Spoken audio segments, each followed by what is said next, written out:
Tournons-nous vers Exode chapitre 20.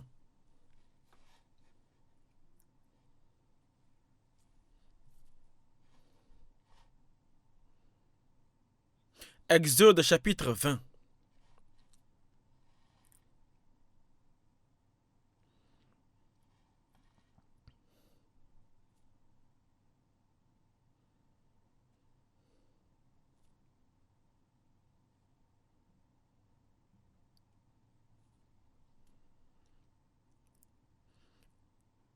Exode chapitre 20, verset 12. Honore ton père et ta mère, afin que tes jours se prolongent dans le pays que l'Éternel ton Dieu te donne. Hier, nous avons vu dans les 10 commandements que c'était un péché d'adorer d'autres dieux, d'adorer des idoles et de prendre le nom de Dieu en vain. Aujourd'hui, nous allons examiner les commandements liés à l'homme. Les 4 premiers des 10 commandements traitent de nos relations avec Dieu. Et les 6 derniers de nos relations les uns avec les autres.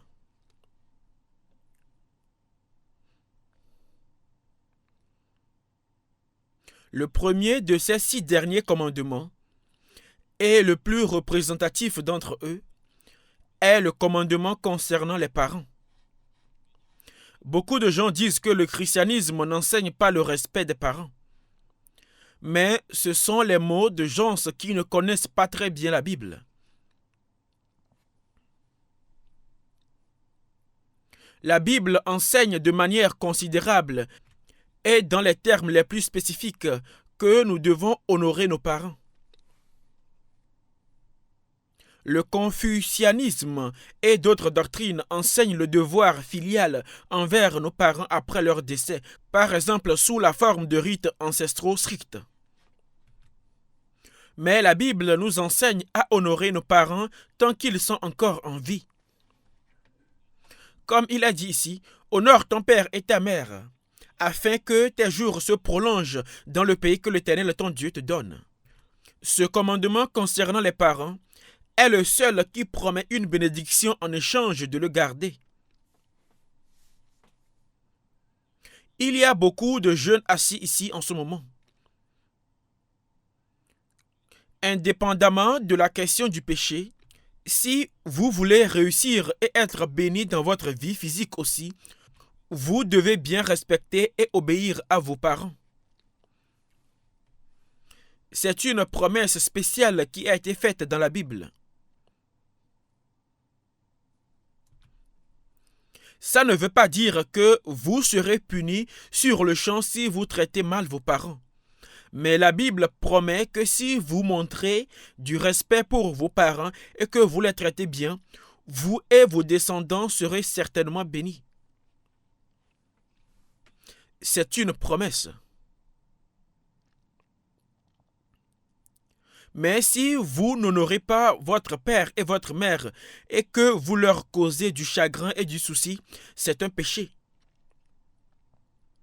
Une telle action devient un péché et c'est un péché devant Dieu aussi.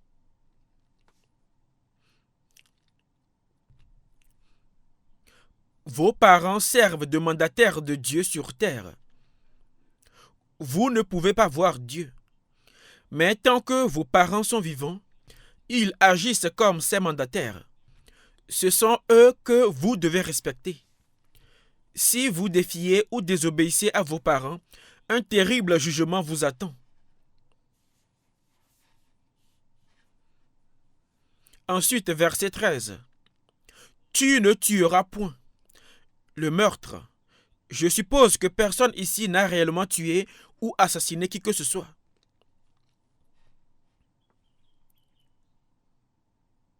Mais il y a un type de meurtre que vous avez peut-être commis. L'avortement. Il semble qu'il existe de nombreux cas dans lesquels le bébé dans le ventre est enlevé chirurgicalement. C'est le meurtre.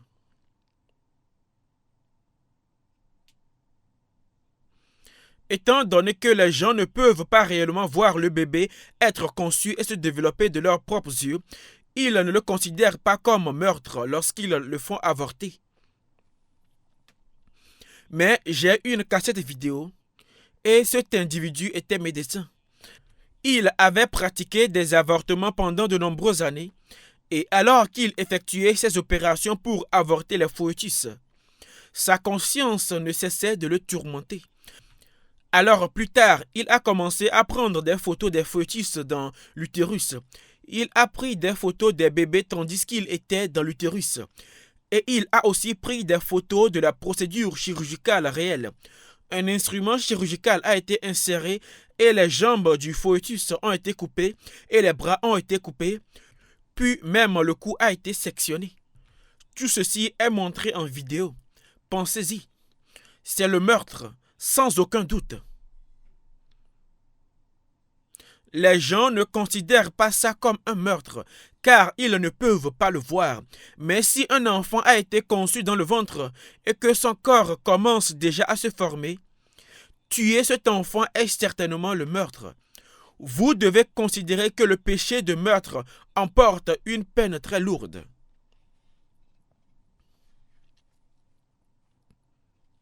Ensuite, il a dit, « Tu ne commettras point d'adultère. » Ce n'est pas un péché pour un couple légitimement marié de coucher ensemble et d'avoir une relation sexuelle.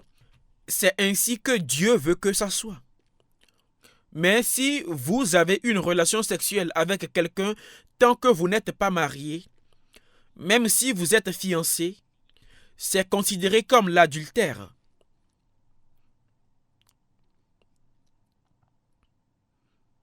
Pourquoi est-ce l'adultère si vous êtes fiancé? Si vous êtes fiancé, ça signifie que vous avez promis de vous marier plus tard. Ça ne signifie pas que vous êtes déjà mari et femme. Une relation sexuelle n'est acceptable qu'entre mari et femme. Elle n'est acceptable qu'entre mari et femme. Si vous avez une relation sexuelle avec quelqu'un à qui vous n'êtes pas marié, c'est le péché très grave appelé adultère. De nos jours, la plupart des gens sont devenus insensibles au péché sexuel. Les femmes et les hommes ont des relations sexuelles avant le mariage. Et s'ils trouvent qu'ils sont compatibles, ils se marient.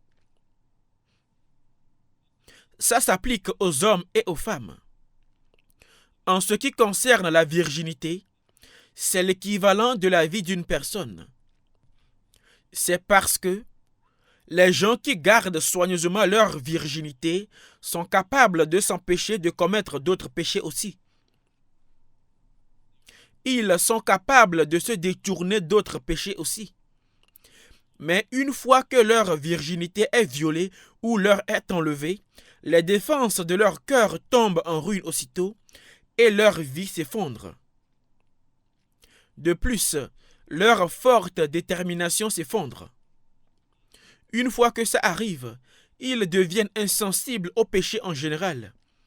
Ils pensent que cela n'a plus d'importance maintenant puisque leurs corps ont déjà été souillés et ils cèdent tout simplement. Après ça, ils se sentent libres dans leur cœur de commettre d'autres péchés aussi. Vous devez comprendre que votre virginité est votre vie. Perdre sa virginité équivaut à perdre sa vie. Vous devez soigneusement garder votre virginité jusqu'à ce que vous rencontriez l'homme ou la femme que vous pouvez vraiment aimer et que vous l'offriez à cette personne. De cette façon, les deux personnes peuvent devenir un seul corps et une seule famille, et ils peuvent vivre heureux comme un.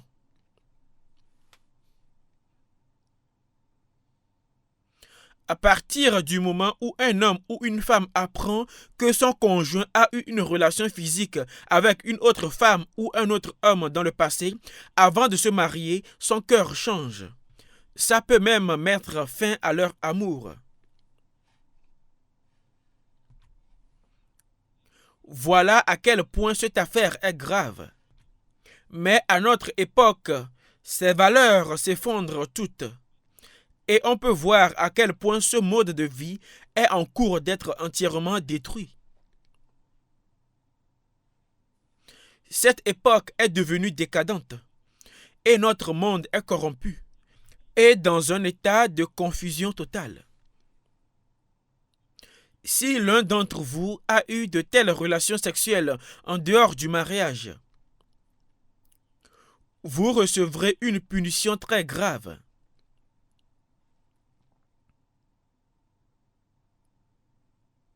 Si vous n'êtes pas humble et ne vous repentez pas, il n'y a aucun moyen que la foi puisse venir à vous. Ensuite, tu ne déroberas point. Je n'ai pas besoin d'expliquer ce que l'on entend par dérober ou voler. Si vous avez déjà pris quoi que ce soit à quelqu'un sans qu'il le sache, vous devez vous repentir de ce que vous avez fait. Et puis, tu ne porteras point de faux témoignages contre ton prochain. Cela veut dire que vous ne devez pas tromper les autres en mentant et que vous ne devez pas dire des choses qui ne sont pas vraies sur les autres, déclenchant de fausses rumeurs. Ensuite, au verset 17, il a dit « Tu ne convoiteras point la maison de ton prochain. Tu ne convoiteras point la femme de ton prochain, ni son serviteur, ni sa servante, ni son bœuf, ni son âne, ni aucune chose qui appartienne à ton prochain. » La convoitise est aussi le point de départ du bien des péchés. On a donc ces 10 commandements. Une explication sur le commandement concernant le jour du sabbat serait plutôt trop compliquée à traiter maintenant. On va donc juste le sauter. En lisant ces versets, demandez-vous si l'un de ces commandements vous trouble dans votre cœur. Peut-être êtes-vous troublé parce que vous avez désobéi à vos parents. Si vous êtes troublé par l'un des commandements que vous avez lus ici, vous devez porter cette affaire devant Dieu et vous repentir sincèrement.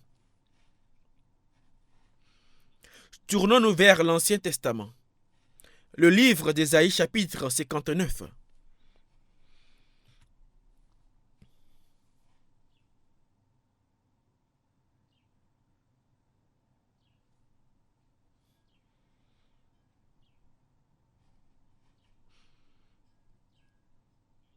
Ésaïe chapitre 59.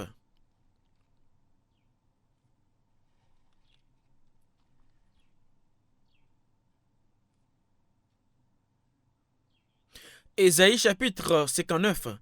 Je vais lire à partir du verset 1. Non, la main de l'Éternel n'est pas trop courte pour sauver, ni son oreille trop dure pour entendre. Mais ce sont vos crimes qui mettent une séparation entre vous et votre Dieu. Ce sont vos péchés qui vous cachent sa face et l'empêchent de vous écouter. Regardez ce qui est dit ici. Vous vous demandez pourquoi Dieu ne vous sauve pas ou pourquoi vous ne pouvez pas être sauvé. Ce n'est pas que la main de Dieu soit trop courte qu'il ne puisse pas vous sauver ou que son oreille soit trop dure qu'il ne puisse pas entendre vos prières demandant le salut. Alors, quel est le problème? Verset 2. Mais ce sont vos crimes qui mettent une séparation entre vous et votre Dieu. Qu'est-ce que cela veut dire? Si vous jetez un œil ici, supposons que ça c'est Dieu et ça c'est moi ici. Tout le monde, peu importe qui il est, a du péché en lui. Lorsque ce péché se manifeste et que l'individu commet un péché, ce péché va devant Dieu, où il s'accumule avec tous les autres péchés qu'il a commis. Puisque les péchés qu'on commet s'accumulent ainsi devant Dieu, à cause de ces péchés, Dieu est incapable de nous sauver. Et même si je prie Dieu, ma prière ne va que jusqu'à cette barrière du péché et là, elle s'arrête. Cette prière n'atteint jamais Dieu. C'est là le point.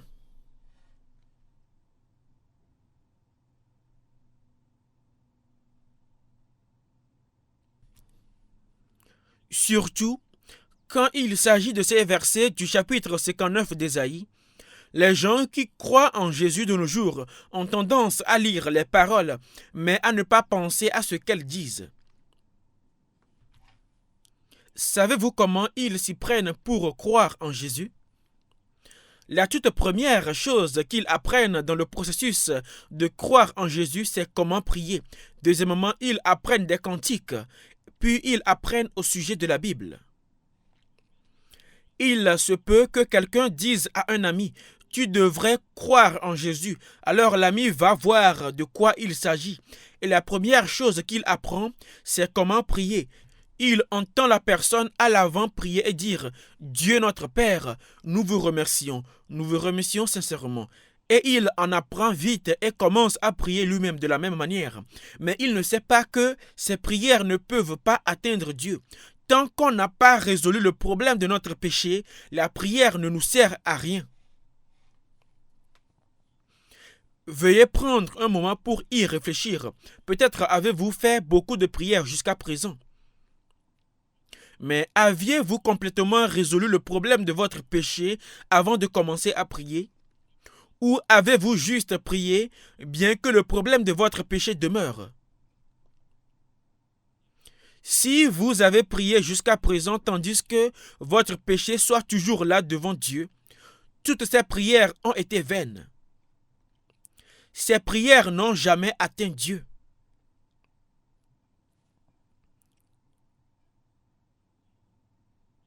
Dans Matthieu chapitre 6, il a dit, « Mais quand tu pries, entre dans ta chambre et prie ton Père qui est là dans le lieu secret. En priant, ne multipliez pas de vaines paroles comme les païens qui s'imaginent qu'à force de paroles, ils seront exaucés. Car votre Père sait de quoi vous avez besoin avant que vous le lui demandiez. » C'est ce que dit la Bible. Jésus a dit cela. Il a dit que nous ne devrions pas dire les mêmes prières encore et encore. Dieu sait déjà ce dont vous avez besoin avant que vous ne lui demandiez. En matière de prière, il y a des prières qui se disent en public. Il y a des prières qui ressemblent plus à des sermons. Il existe différentes formes de prières. Vous n'avez pas besoin d'agir comme ça. S'il y a quelque chose que vous désirez sincèrement, vous n'avez qu'à exprimer ce désir devant Dieu comme un jeune enfant. C'est cela la prière. Dans le cas d'un nouveau-né, il prie quand il pleure. Quand il lève les bras et les jambes et les remue en pleurant, c'est une sorte de prière. Et quand sa mère l'entend, elle arrive en courant. Elle vérifie si la couche sent mauvais, elle vérifie si la couche doit être changée ou essaie d'allaiter le bébé au cas où il aurait faim. Pleurer est la prière du bébé. Puis, quand l'enfant grandit un peu, il se peut qu'il aille voir son père et lui dire « Papa, j'ai besoin d'acheter quelque chose pour l'école. » Mais supposons qu'il se trouve que le père de cet enfant est le président de son pays. L'enfant irait-il alors voir son père et lui dire « Votre Excellence, honorable Monsieur le Président ?» Est-ce ainsi qu'il s'adresserait à son propre père? Il dirait simplement « Père » ou « Papa ». Pourtant, certains gens, lorsqu'ils prient, utilisent des expressions très grandioses. Ils disent des choses comme « Seigneur Dieu des armées, Seigneur des seigneurs ». C'est un discours, pas une prière.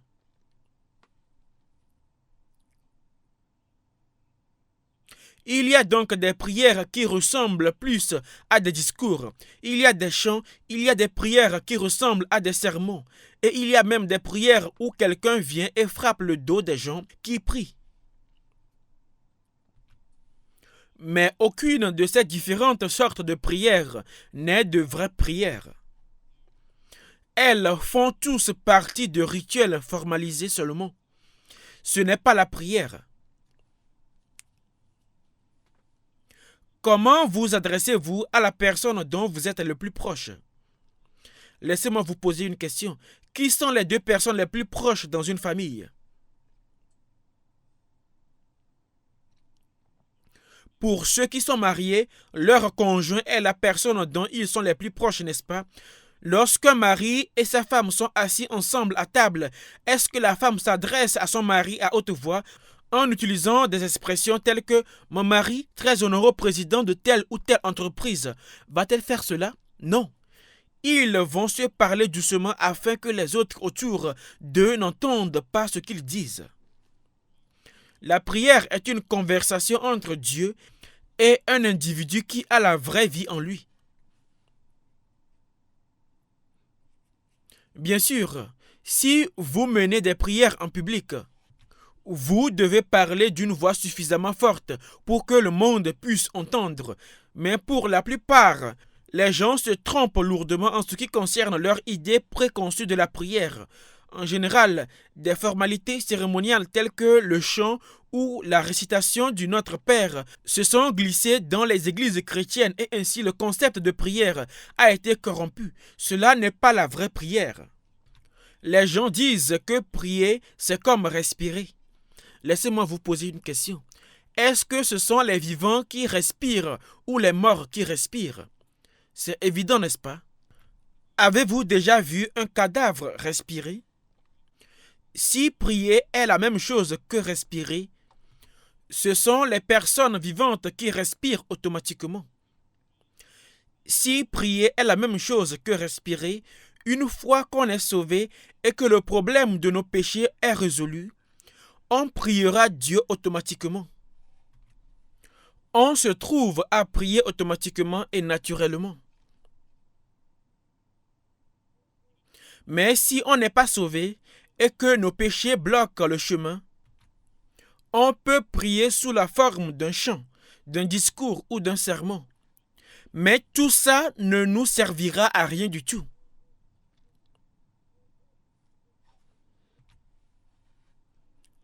Si l'un d'entre vous a pris l'habitude de prier jusqu'à présent, veuillez y réfléchir très profondément. Demandez-vous si Dieu a vraiment entendu vos prières. S'il n'y a jamais eu de moment où le problème du péché entre vous et Dieu a été complètement résolu, vous pouvez supposer que Dieu n'a jamais entendu vos prières. Tournons-nous vers Jérémie chapitre 5. C'est juste après le livre d'Ésaïe.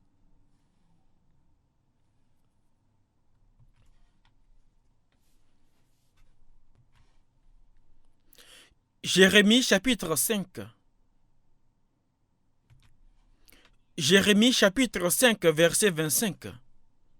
Jérémie chapitre 5, verset 25. C'est à cause de vos iniquités que ces dispensations n'ont pas lieu. Ce sont vos péchés qui vous privent de ces biens. Jetez un œil à ceci maintenant. Supposons qu'il y ait le péché entre cette personne et Dieu, mais que Dieu veuille lui donner quelque chose de bon. Savez-vous quelle est la meilleure chose qui nous vienne de Dieu? La meilleure chose qui vient de Dieu et que Dieu veut nous donner? Pensez-vous que c'est quelque chose que vous pouvez utiliser pour gagner de l'argent? Pensez-vous que c'est l'intelligence pour nous aider à réussir académiquement? Pensez-vous que c'est quelque chose pour nous aider à réussir dans cette vie? Peut-être qu'une jeune femme qui trouve un beau jeune homme riche pour mari pensera qu'il est un cadeau de Dieu. Mais ce n'est pas ça non plus.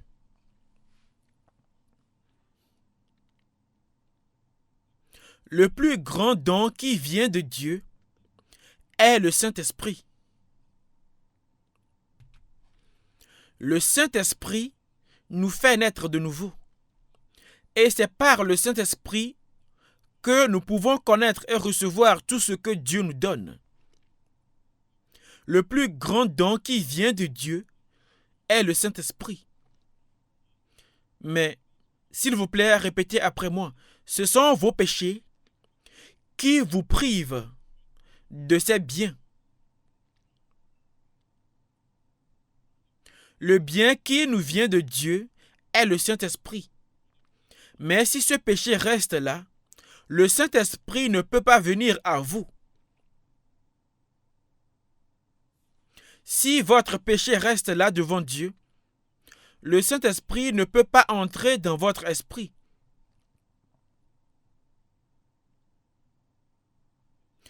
Je n'ai pas inventé ces paroles moi-même, n'est-ce pas? Vos péchés. Vos péchés, ça représente vos péchés. Vos péchés vous privent de ces biens, le Saint-Esprit. Mais une fois que le problème de ce péché est résolu, le Saint-Esprit vous vient automatiquement. Lorsque ce problème de votre péché a été résolu, le Saint-Esprit vient automatiquement à vous. La question est donc, comment pouvez-vous résoudre le problème de votre péché? N'est-ce pas le plus gros problème à résoudre? Maintenant, regardons Jérémie chapitre 17.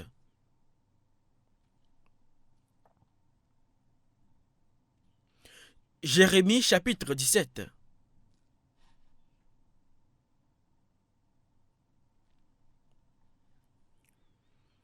Je vais lire à partir du verset 9.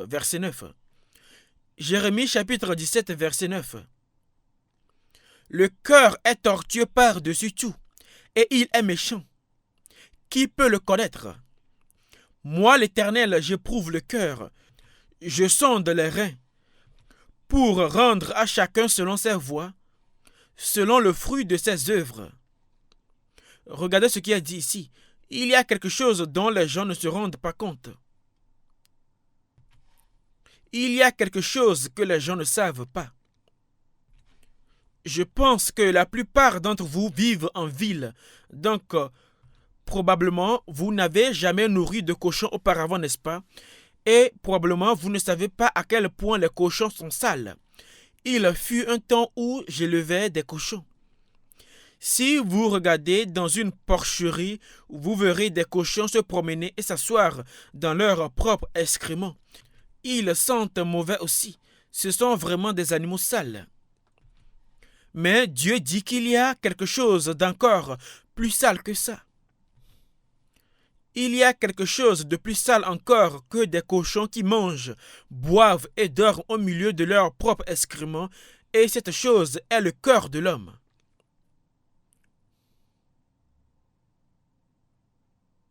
Probablement, alors que vous avez vécu votre vie jusqu'à présent dans ce monde, vous n'avez pas pensé que votre cœur était particulièrement sale, méchant ou tortueux, n'est-ce pas? Vous n'avez probablement pas pensé que votre cœur est tortueux. Mais permettez-moi de vous demander quelque chose. Un cochon ne ment pas. Si un cochon est rassasié, il ne trompe pas les gens en leur faisant croire qu'il a faim en faisant croin, croin, croin, croin. Si un cochon est rassasié, il ne fait pas de bruit, mais quand il a faim, il fait beaucoup de bruit. Il couillonne et grogne. Les cochons ne mentent pas. Mais, alors que vous avez vécu votre vie jusqu'à présent, n'avez-vous jamais dit un seul mensonge? C'est être trompeur. Un cochon n'est pas trompeur. Mais il y a de la tromperie dans nos cœurs. Ensuite, il y a ces moments où nous rencontrons quelqu'un et à l'extérieur nous sourions, nous serrons la main, nous lui demandons comment il va et prétendons généralement que nous sommes heureux de la voir. Mais qu'en est-il de l'intérieur? À l'intérieur, nous pensons peut-être « Si seulement j'avais un pistolet et un silencieux, j'aimerais lui tirer dessus sur place. » À l'extérieur, vous pouvez vous serrer la main et demander « Comment allez-vous ces jours-ci » Mais c'est terriblement faux et méchant. Ensuite, il y a des moments où on ne supporte pas de voir les autres réussir. On devient envieux et jaloux. Disons qu'il y a un certain monsieur et s'il est assis tranquillement tout seul sans rien faire, il peut donner une très bonne impression. Les gens peuvent le regarder et avoir l'impression qu'il se comporte très bien et qu'il a un tempérament doux. Mais supposons que vous alliez vers lui et disiez ou fassiez quelque chose pour l'offenser. Si vous vous approchez de lui et que vous l'accusez d'avoir fait quelque chose qu'il n'avait pas fait, sa colère va s'enflammer tout de suite. Il se peut qu'il crie Espèce de coquin! Pourquoi va-t-il réagir ainsi? C'est à cause de la méchanceté en lui. S'il n'y avait pas de mal à l'intérieur de cette personne, peu importe combien vous lui fassiez du mal, il restera calme. Il vous suffit de très légèrement taper sur quelqu'un et il va devenir agacé. La haine, la colère et les malédictions vont surgir en lui. Pourquoi est-ce ainsi? C'est une indication qu'il y a du mal dans l'homme. Et il y a de la tromperie. En d'autres termes, il y a du péché au-dedans de l'homme. Et alors il est dit ici, le cœur est tortueux par-dessus tout, et il est méchant. Qui peut le connaître? Pensez-y. Pendant que vous avez vécu votre vie dans ce monde jusqu'à présent, vous ne vous êtes pas rendu compte à quel point votre cœur est tortueux, à quel point votre cœur est méchant, ou combien votre cœur est pécheur. C'est ce que ça veut dire. Vous avez vécu votre vie sans vous rendre compte de tout ça. Qui peut le connaître? Comme vous n'en étiez pas conscient jusqu'à présent, vous avez vécu votre vie avec audace dans ce monde, comme si le problème n'était même pas là. C'est ce que ça veut dire. C'est le problème. Permettez-moi de l'expliquer de cette façon. Supposons qu'il y ait une cellule cancéreuse à l'intérieur de votre corps. Les cellules cancéreuses n'aiment pas l'oxygène. De nos jours, l'air de ce monde est pollué de sorte que le cancer en vous continue de croître petit à petit. Mais bien qu'il grandit, vous n'en êtes pas du tout conscient. Vous n'en savez rien du tout. Ce n'est que lorsque le cancer s'est développé au point de provoquer des douleurs que vous vous en rendez compte. Mais c'est déjà trop tard. À ce moment-là, il n'y a aucun moyen de le guérir. De la même manière, bien qu'il y ait du péché à l'intérieur de l'homme, de la méchanceté et de la tromperie, bien qu'il y ait tout ça au-dedans de l'homme, les gens vivent leur vie sans en être conscients. Et puis plus tard, quand ils le découvrent, il est déjà trop tard. Comme dans le cas des personnes qui découvrent qu'elles ont un cancer alors qu'il est déjà trop tard. Vous devez vous en rendre compte avant qu'il ne soit trop tard. Il faut vous en rendre compte qu'il y a cette tromperie, cette méchanceté, ce péché en vous. Votre situation est exactement comme celle de quelqu'un tenant une bombe à retardement. Regardez ce qui est dit ensuite au verset 10. Moi, l'Éternel, j'éprouve le cœur, je sonde les reins, pour rendre à chacun selon sa voie, selon le fruit de ses œuvres. Regardez ceci. Il a dit qu'un jour, Dieu rendra à chacun selon ses voies, selon le fruit de ses œuvres. En d'autres termes, il jugera tout le monde. Donc, il est dit que, quels que soient les péchés que vous avez commis, vous serez punis pour ces péchés. Voilà le jugement. Un jour, le moment viendra où vous serez punis pour tous vos péchés que vous avez commis au cours de votre vie dans ce monde, que vous les avez commis intentionnellement ou non. Pourquoi est-ce ainsi? Qui peut le connaître? C'est Dieu qui connaît ce qu'il y a dans le cœur. C'est là la question. Dieu éprouve le cœur et sonde les reins. Puisque Dieu nous connaît intimement, il connaît ce que nous pensons dans nos cœurs, ce que nous voulons et ce que nous faisons. Le jour viendra où nous devrons payer pour toutes ces choses.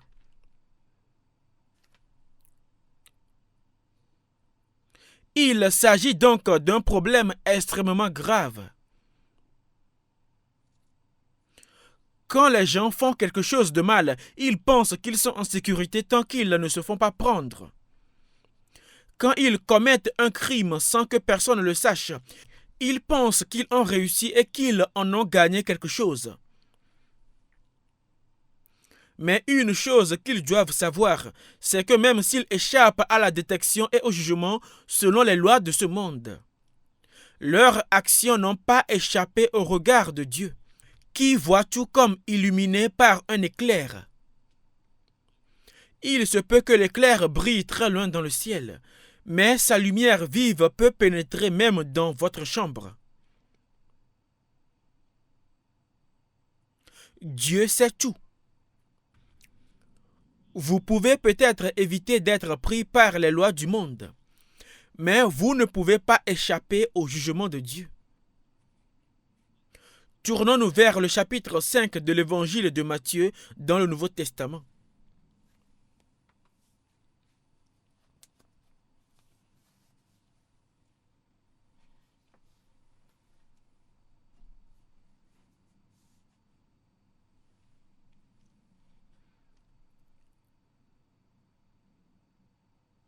Matthieu chapitre 5 verset 21.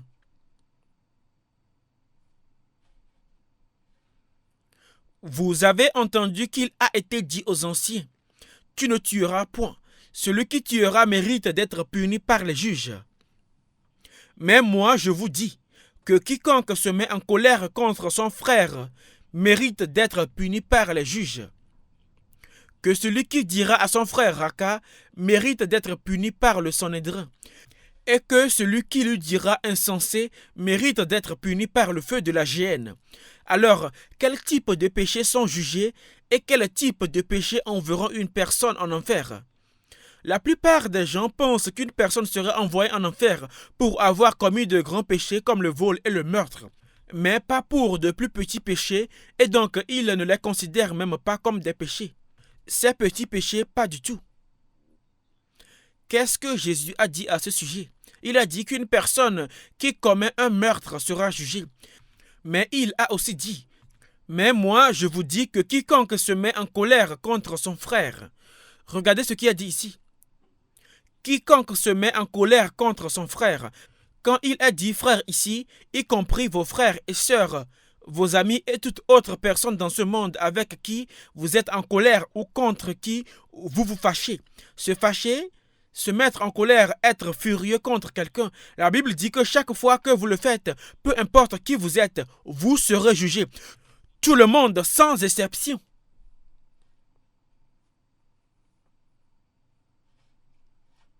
Ce ne sont pas seulement les péchés graves qui seront jugés. Et probablement le plus élémentaire des péchés est le péché de se mettre en colère.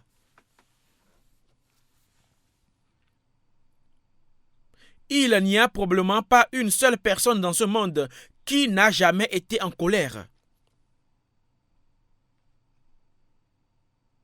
Celui qui lui dira insensé, insensé, c'est une insulte.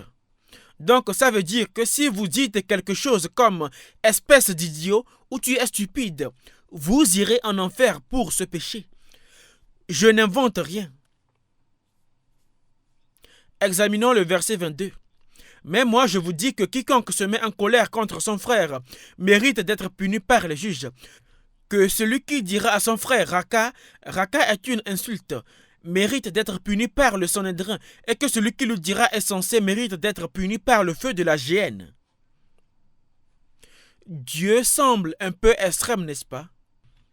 Que se passera-t-il s'il envoie en enfer tous ceux qui se mettent un peu en colère ou insultent quelqu'un?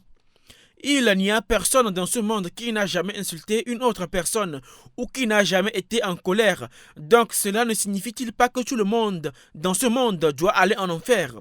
Je pense qu'il peut être difficile pour vous d'accepter ces paroles ou de les assimiler. C'est pourquoi vous devez recevoir le salut. Gardez un marqueur ici et tournons-nous vers Apocalypse chapitre 20. C'est juste à la fin de la Bible. Apocalypse chapitre 20.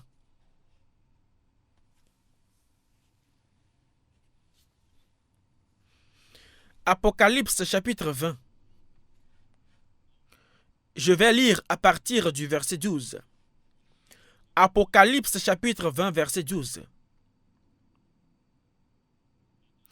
Et je vis les morts, les grands et les petits, qui se tenaient devant le trône.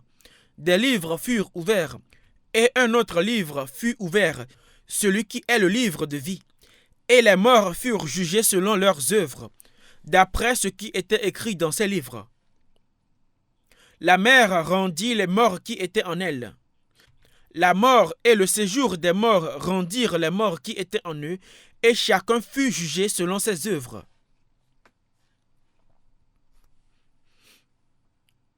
Qu'est-ce que tout ça signifie?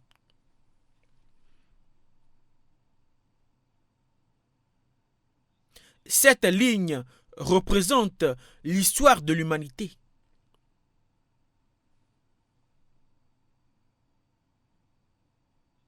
Ce sont les 7 ans de tribulation. Lorsque Jésus reviendra, l'histoire de ce monde actuel prendra fin et le royaume de 1000 ans sera établi. Et puis à la fin ici, tous ceux qui ont été nés dans ce monde, mais qui sont morts sans avoir été sauvés, chacun d'entre eux sera ressuscité à ce moment-là. Sans exception, tous ceux qui sont nés dans ce monde seront ressuscités à ce moment-là.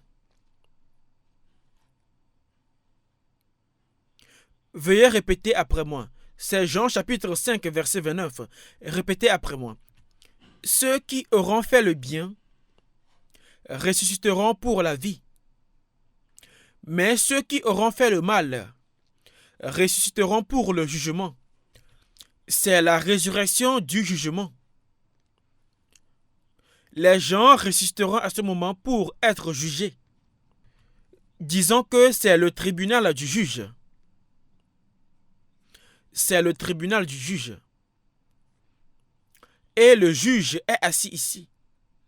Et voici quelques personnes qui attendent d'être jugées. Ces gens attendent pour être jugés. Et devant eux, il y a des livres.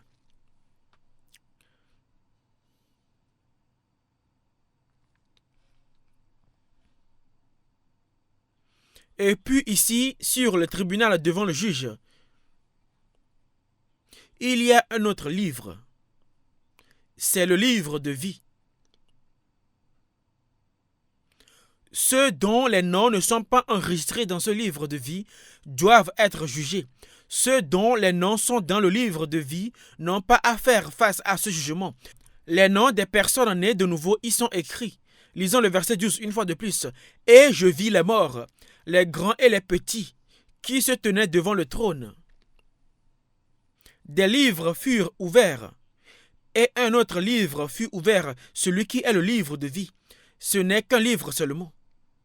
Et les morts furent jugés selon leurs œuvres, d'après ce qui était écrit dans ces livres. » Ces personnes-ci sont donc jugées. Prenons donc cette personne ici. Voici la première personne, la deuxième personne, la troisième personne, la quatrième personne, et voici la cinquième personne ici.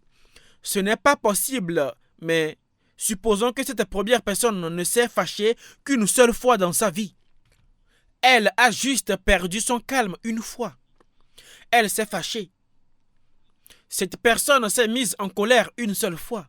En conséquence, cette personne est jugée pour ce péché et est envoyée en enfer. Et quand elle arrive en enfer, elle reçoit le châtiment pour ce péché de s'être énervée une seule fois dans toute sa vie. En enfer, vous n'êtes puni que pour ce que vous avez fait. Plus tôt, dans le chapitre 17 de Jérémie, on a lu que chaque homme reçoit selon les fruits de ses œuvres. C'est en enfer qu'une personne reçoit le châtiment pour ce qu'elle a fait.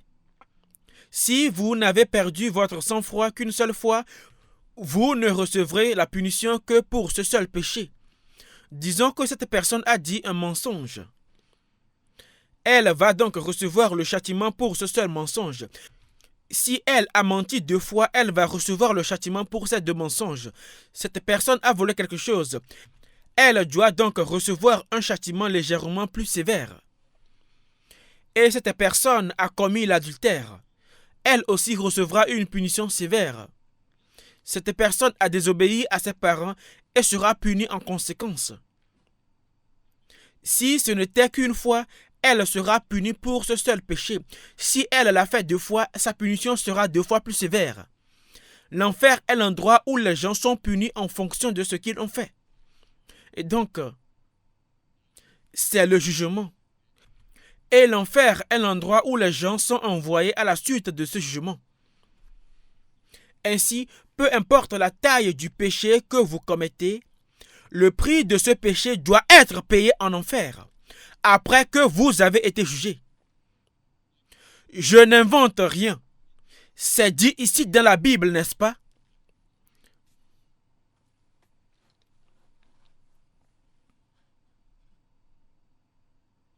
La Bible est vraie, n'est-ce pas? Vous avez appris que la Bible est assurément vraie, n'est-ce pas?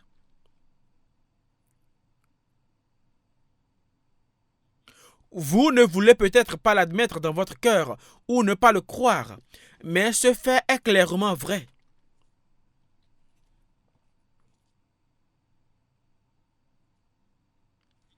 Regardez le verset 13.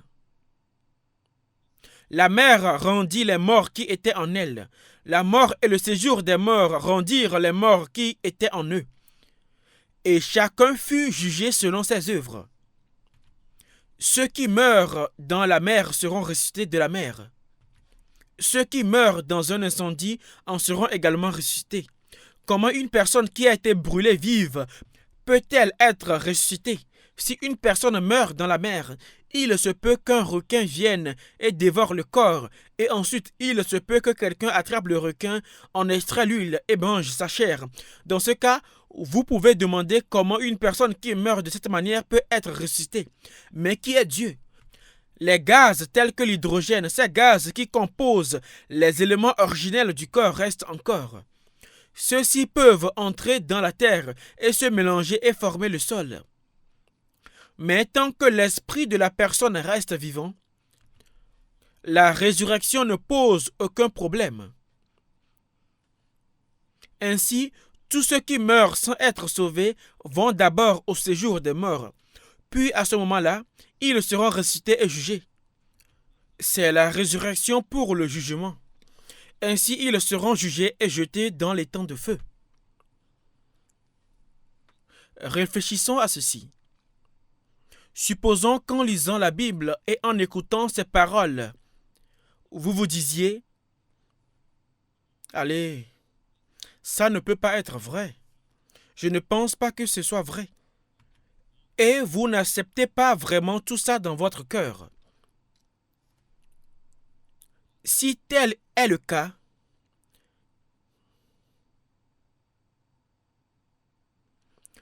qu'allez-vous faire quand un jour toutes ces choses se dérouleront vraiment sous vos yeux?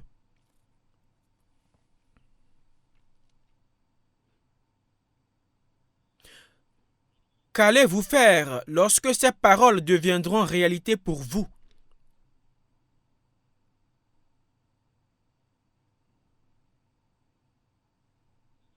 Alors, il sera déjà trop tard, n'est-ce pas?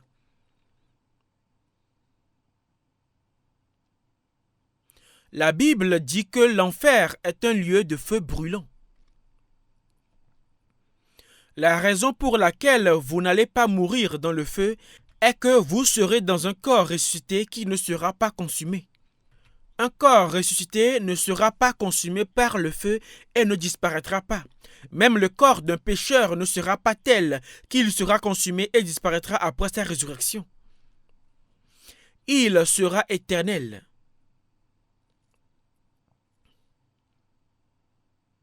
C'est pourquoi Jésus a parlé de cette manière dans Matthieu chapitre 5. Revenons à Matthieu chapitre 5.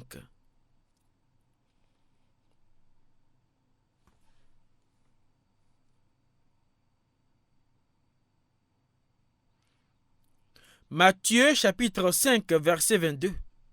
Mais moi je vous dis que quiconque se met en colère contre son frère mérite d'être puni par les juges. que celui qui dira à son frère Raka mérite d'être puni par le Sanhédrin et que celui qui le dira insensé mérite d'être puni par le feu de la géhenne. Jésus n'était pas sarcastique, il racontait les faits tels qu'ils sont. Verset 25.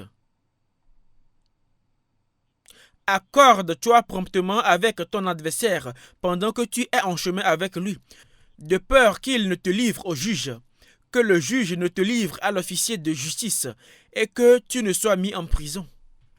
Ici, il utilisait la métaphore d'un tribunal. Voici le palais de justice.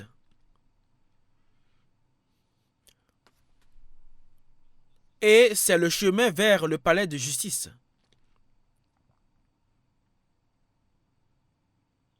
Ici, une personne marche le long de ce chemin.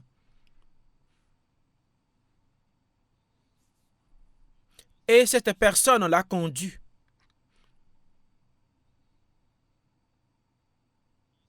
Elle l'a conduit. Mais où vont-elles?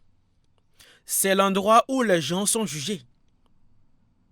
Cette personne qui marche devant est le procureur.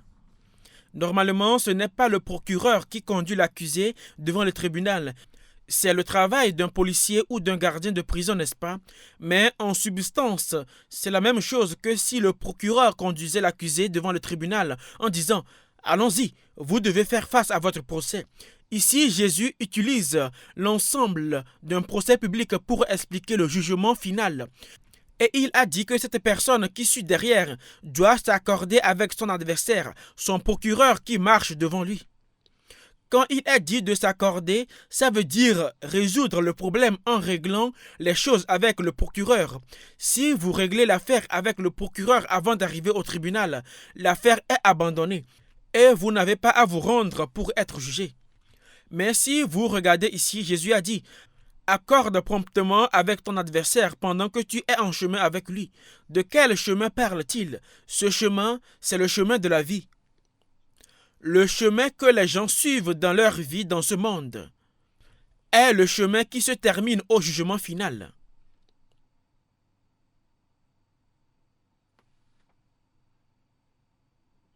En ce moment, vous marchez sur le chemin qui se terminera en jugement.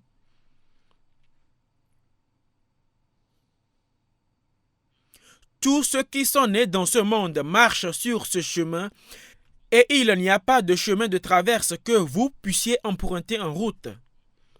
Chaque personne marche le long de ce chemin vers le jugement. Alors Jésus a dit que nous devrions régler l'affaire avec notre adversaire avant que nous ayons à subir notre procès et être jugés.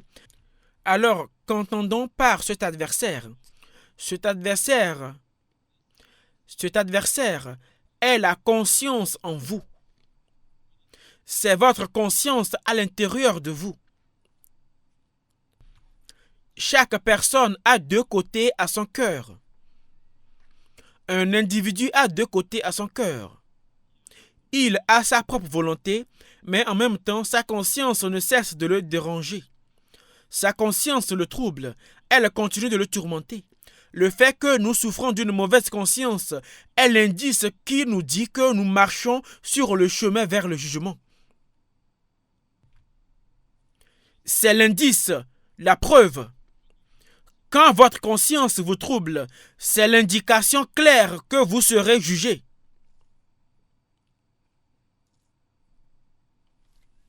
Alors, en ce qui concerne cet homme s'accordant avec son adversaire, une fois qu'il est sauvé, il trouvera que sa conscience ne le trouble plus. C'est s'accorder avec votre adversaire. Lorsque vous êtes sauvé, vous parvenez à un accord avec votre conscience, ici désigné comme l'adversaire, pendant que vous parcourez le chemin avec lui et votre conscience ne vous trouble plus. Ainsi, vous ne finirez pas ici. C'est pourquoi vous devez être sauvé à tout prix.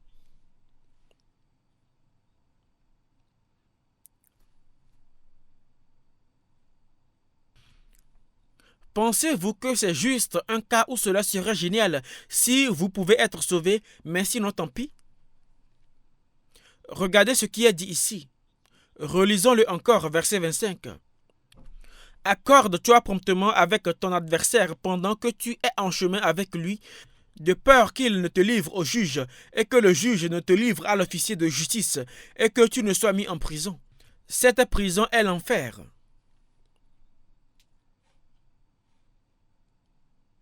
Verset 26. Je te le dis en vérité, tu ne sortiras pas de là que tu n'aies payé le dernier quadrant. La prison ici, c'est en fait l'enfer. Et quand il a dit ici, tu ne sortiras pas de là que tu n'aies payé le dernier quadrant, ça signifie que vous ne pouvez pas sortir de là tant que vous n'aurez pas payé le prix total pour tous vos péchés en tant qu'individu. Laissez-moi vous expliquer un peu plus. Qu'est-ce qu'un quadrant? Ici, ça représente la plus petite unité monétaire, comme un centime.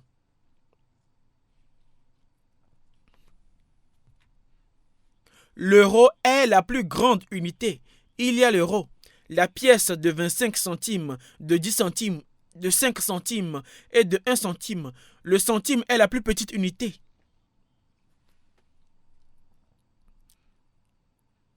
Ce que cela signifie est que le prix doit être payé même pour le plus petit des péchés.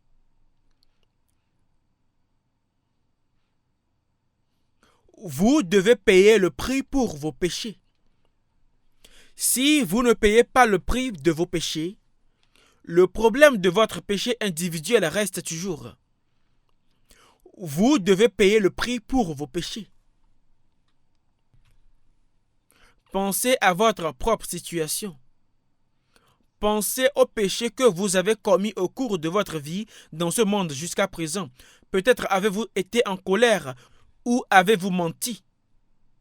Peut-être avez-vous été envieux ou jaloux ou avez-vous trompé d'autres personnes. Peut-être avez-vous même commis l'adultère. Demandez-vous si vous avez payé le prix total de ces péchés que vous avez commis. Avez-vous payé le prix pour tous vos péchés jusqu'au dernier quadrant?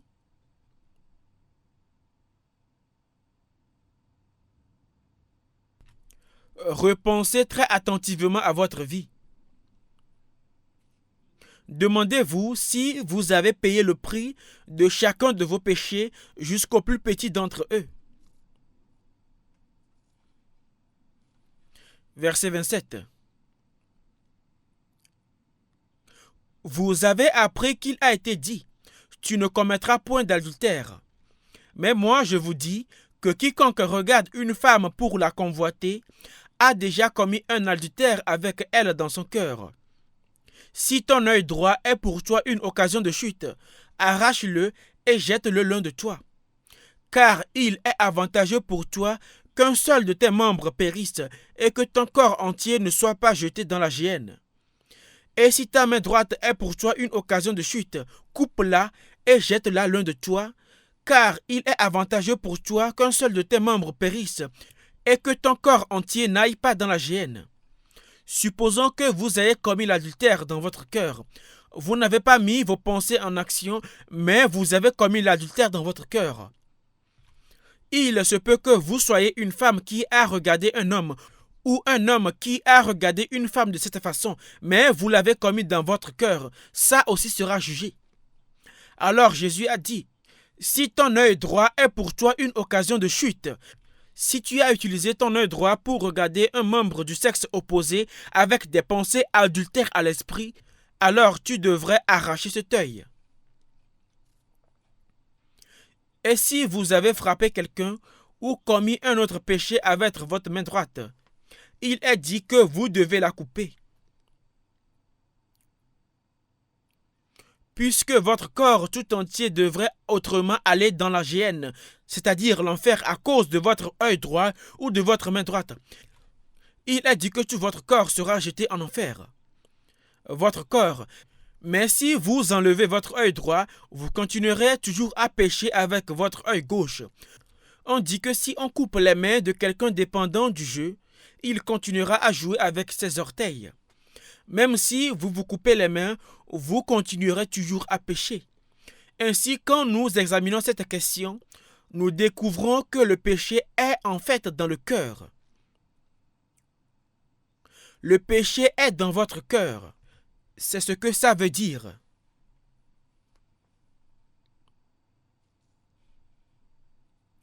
C'est un problème extrêmement grave. En fin de compte, l'homme n'est qu'une masse de péché. Une masse de péché.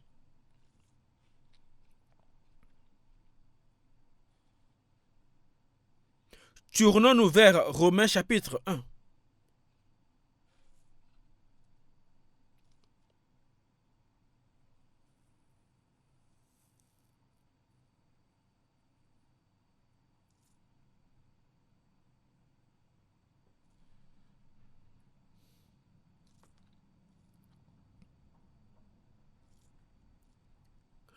Romains chapitre 1, je vais lire à partir du verset 21. Romains chapitre 1, verset 21.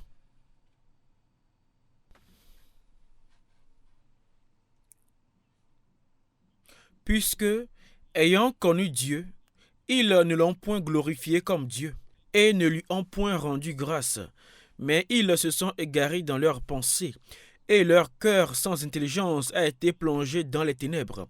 Se vantant d'être sages, ils sont devenus fous, et ils ont changé la gloire du Dieu incorruptible en image représentant l'homme corruptible, des oiseaux, des quadrupèdes et des reptiles. Juste avant ceci, dans les versets 18 à 20, il s'agit de gens qui ne connaissent pas Dieu, les athées. Il est dit que les gens qui prétendent qu'il n'y a pas de Dieu seront jugés d'un jugement terrible. Mais ici, à partir du verset 21, il s'agit de personnes qui connaissaient Dieu. Il y a des gens qui connaissent Dieu et pourtant ils seront jugés. Beaucoup de gens pensent que s'ils croient en Dieu et vont à l'église, ils iront au ciel et éviteront d'aller en enfer. Ceux qui me disent Seigneur, Seigneur n'entreront pas tous dans le royaume des cieux, mais celui-là seul qui fait la volonté de mon Père qui est dans les cieux. Même si une personne a prophétisé au nom du Seigneur, chassé des démons au nom du Seigneur, et fait de nombreuses œuvres merveilleuses au nom du Seigneur. Si le Seigneur dit qu'il ne l'a jamais connu, la Bible dit que cette personne ira en enfer. Regardez ce qu'il a dit ici. Puisqu'ayant connu Dieu, ils ne l'ont point glorifié comme Dieu. Si vous avez cru en Dieu jusqu'à présent, demandez-vous si vous avez glorifié Dieu ou si vous avez glorifié vous-même. Pensez-y. Vous dites que vous croyez en Dieu, mais demandez-vous si vous vous êtes peut-être vanté de votre prestige, ou des gloires de votre richesse, ou de vos connaissances, ou de vos efforts. Avez-vous vraiment glorifié Dieu? Pensez-y très attentivement. Ensuite, il a dit, « Et ils ne lui ont point rendu grâce. » Ils connaissaient Dieu, mais ils ne lui ont pas rendu grâce. De quoi pouvez-vous être reconnaissant ou rendre grâce? Au cours d'une année, les gens qui croient en Jésus ont de nombreuses opportunités pour être reconnaissants. Ils sont reconnaissants toute l'année. Quand le nouvel an arrive, ils vont à l'église et font un don de gratitude pour le nouvel an. C'est être reconnaissant, n'est-ce pas? Quand un enfant naît, on fait un don de gratitude pour la naissance du nouvel enfant. Lorsqu'un étudiant est accepté à l'université, la famille fera un don de gratitude pour l'entrée de son enfant à l'université. Lorsque les gens se marient, ils font un don de gratitude pour leur mariage. Quand quelqu'un obtient un emploi, il peut faire un don de gratitude pour son nouvel emploi. De plus, les gens font des dons de gratitude le jour de leur anniversaire. Lorsqu'ils obtiennent leur diplôme universitaire, ils font des dons de gratitude pour ça aussi. Ensuite, ils donnent des dons de gratitude pour Noël. et des dons de gratitude pour une bonne récolte. Il existe de nombreuses opportunités pour montrer votre appréciation de cette manière toute l'année. Quand il y a une réunion de réveil, les gens font des dons spéciaux pour ça aussi. Mais il y a une véritable expression de gratitude qui manque. Sans ce moment de vraie gratitude, tout le reste de cette gratitude ne sert à rien. Tout cela devient futile. Quel est ce vrai moment de gratitude? C'est quand vous pouvez dire à Dieu, merci de m'avoir sauvé. C'est ce qui manque. Dieu, mes péchés ont été pardonnés. C'est le moment du salut et c'est ce qui manque. Quand une personne n'a pas cette gratitude pour le salut, il n'y a pas de fondation sur laquelle édifier le reste de sa gratitude. Tout le reste s'envole. Gardez un marqueur ici et tournons-nous vers Ésaïe chapitre 12 dans l'Ancien Testament.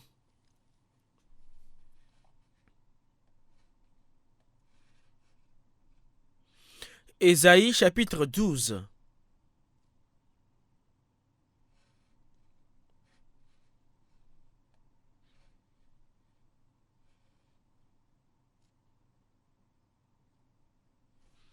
Ésaïe chapitre 12, verset 1. Tu diras en ce jour-là, je te loue, ô Éternel, car tu as été irrité contre moi, ta colère s'est apaisée et tu m'as consolé. Ici, il a dit que la colère de Dieu a pris fin. Elle a disparu. Avant, vous aviez toujours peur de Dieu. Vous avez eu peur et votre conscience vous a dérangé.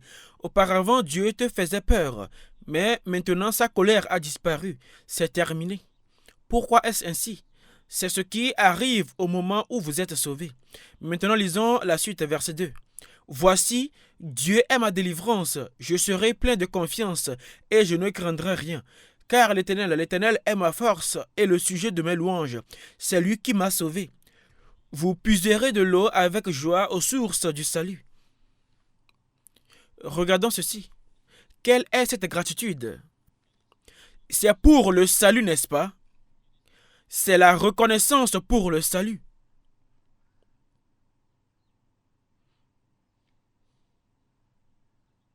Au cours de votre vie jusqu'à présent, que vous croyez ou non en Jésus,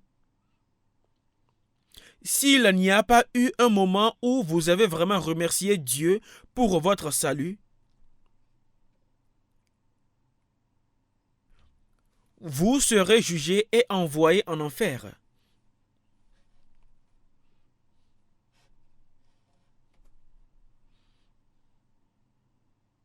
Le salut n'est pas quelque chose que vous pouvez créer vous-même ou que quelqu'un d'autre peut créer pour vous. Si quelqu'un vous dit, dis simplement que tu es sauvé, ou vous dit que vous avez été sauvé depuis le jour où vous avez commencé à aller à l'église, vous avez besoin de savoir que ce n'est pas le vrai salut.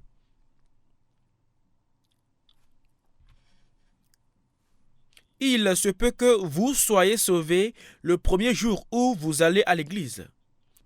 Si à ce moment-là, dans votre cœur, vous en arrivez à vous rendre compte de la vérité par les paroles de la Bible, le problème de votre péché est complètement résolu et la vraie paix prend possession de votre cœur. Voilà le salut.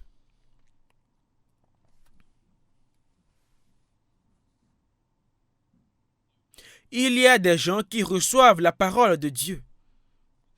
Dans la Bible, il a dit, si elle a appelé Dieu ceux à qui la parole de Dieu a été adressée. Et il est dit que nous naissons de nouveau par la parole de Dieu. Donc, si cela n'a pas été le cas pour vous, alors vous n'êtes pas sauvés. Si vous ne vous êtes jamais senti reconnaissant pour votre salut dans votre cœur, vous devez admettre pleinement que vous n'êtes pas sauvés. Et ensuite, vous devez chercher le salut.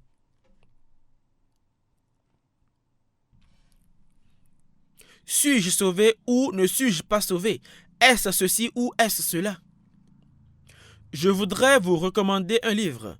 Le livre a été écrit par le docteur Oswald Smith et s'intitule « Le pays que j'aime le plus ». Juste après avoir été sauvé, je ne savais pas quoi prêcher, alors je suis allé à la librairie pour parcourir les livres qui s'y trouvaient. Et c'est là que je suis tombé sur ce livre écrit en japonais.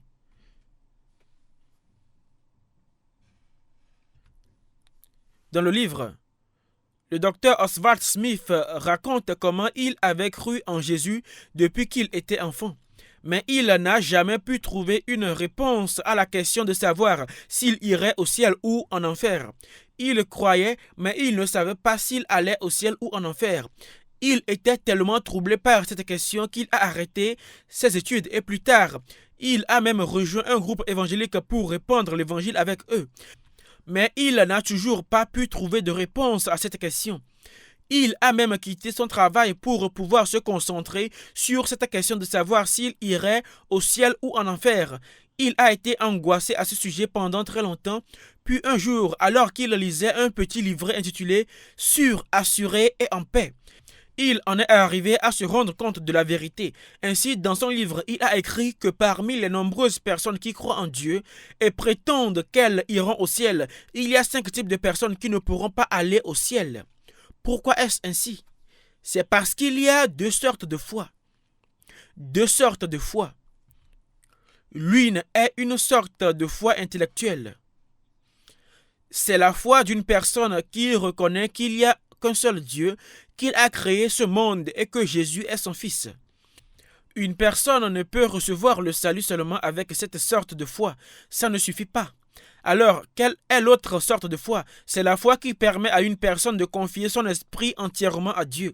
Le livre explique qu'une personne n'est pas sauvée tant que cette sorte de foi n'est pas accomplie. La foi qui permet à une personne de se confier complètement à Dieu. Ce livre m'a beaucoup aidé. Ce n'est pas qu'il m'a aidé à recevoir le salut, mais il m'a aidé à organiser mes pensées après ça. Avez-vous déjà vécu ce moment de gratitude pour votre salut?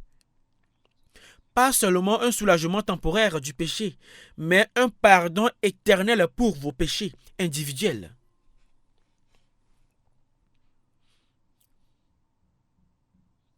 Posez-vous cette question. Maintenant, lisons la suite. Romains chapitre 1, verset 24.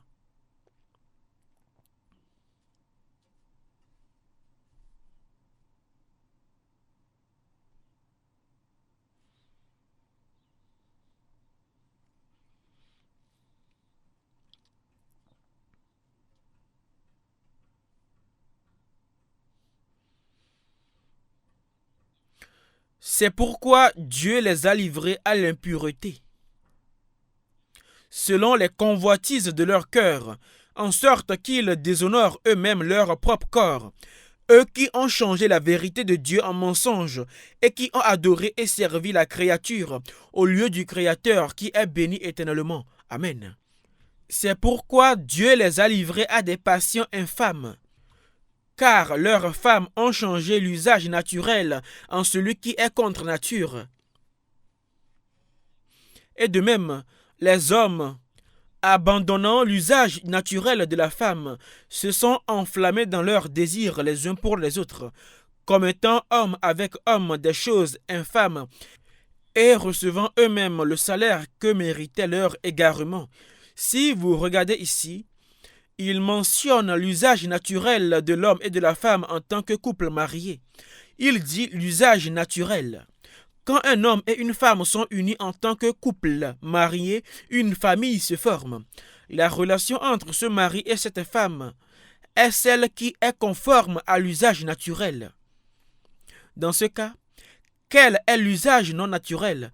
C'est contre l'usage naturel pour un mari de mettre de côté sa femme et de former une relation sexuelle avec une autre femme.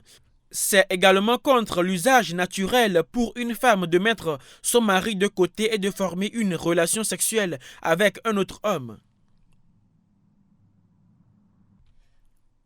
Dieu a établi l'institution de la famille afin qu'un homme et une femme puissent avoir une relation naturelle l'un avec l'autre en tant que couple marié et ainsi maintenir l'ordre dans la famille.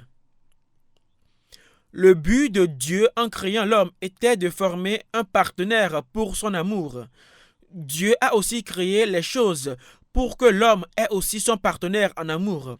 Mais les hommes détruisent cet ordre naturel. Quand il s'agit de crimes causés par des délinquants juvéniles, les délinquants viennent de foyers dans lesquels les parents n'ont pas de relations appropriées les uns avec les autres. C'est un problème extrêmement important. L'ordre dans la famille est brisé parce que la relation n'est pas ce qu'elle est censée être. Parce que les gens sont tellement égocentriques ces jours-ci, même s'ils s'aiment au début de leur mariage.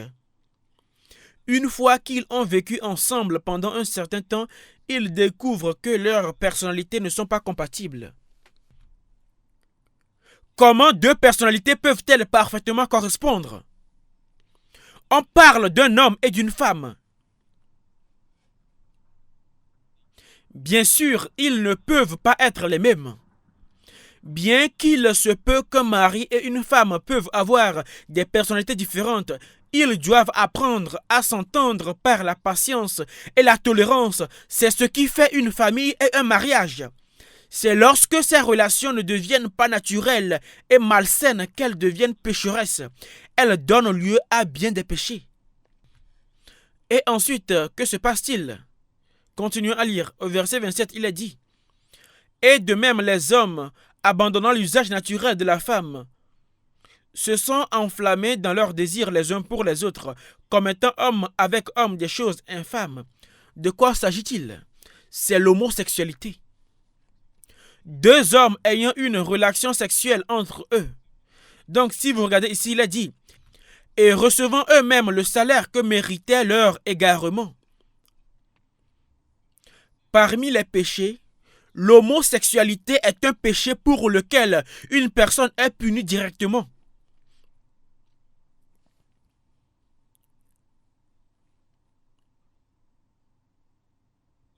Le commandement qui apporte une bénédiction directe est le commandement « Honore ton père et ta mère ». Et le péché qui entraîne une punition directe est le péché d'indulgence homosexuelle, soit entre un homme et un homme, soit entre une femme et une femme. Il faut que vous sachiez cela.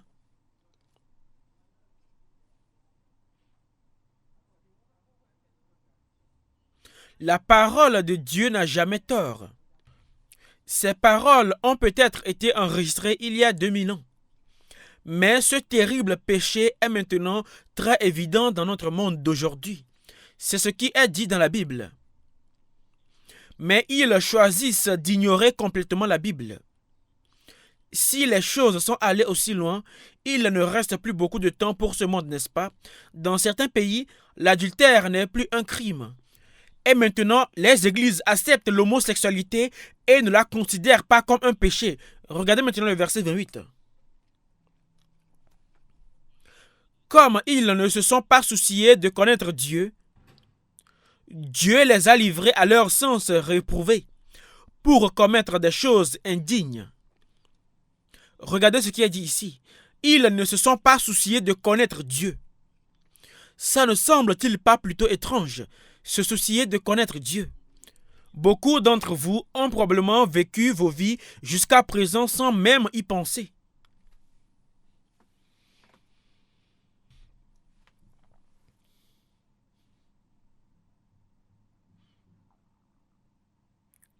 Que signifie se soucier de connaître Dieu? Quoi que vous aimiez, c'est ce que vous vous souciez de connaître. Si une femme du nom de Miss Smith est amoureuse d'un monsieur Jones, elle pensera toujours à lui. Elle pensera à lui quand elle sera à la maison. Elle pensera à lui quand elle sera au travail. Elle pensera à lui quand elle verra d'autres jeunes hommes alors qu'elle marche dans la rue. Elle se souciera de connaître M. Jones ou de le garder en tête tout le temps. Pourquoi? c'est parce qu'elle l'aime. Et puis, il y a ceux qui sont amoureux de l'argent. Ils ne pensent qu'à l'argent tout le temps. Qu'ils soient éveillés ou endormis, ils ne pensent qu'à l'argent. Ils voient tout le monde en termes d'argent. Et parce qu'ils aiment l'argent, c'est tout ce qu'ils ont dans leur cœur.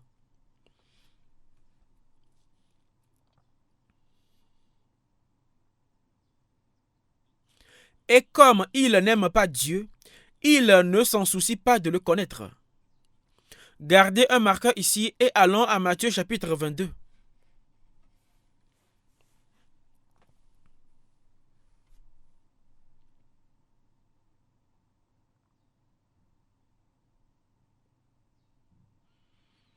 Matthieu chapitre 22.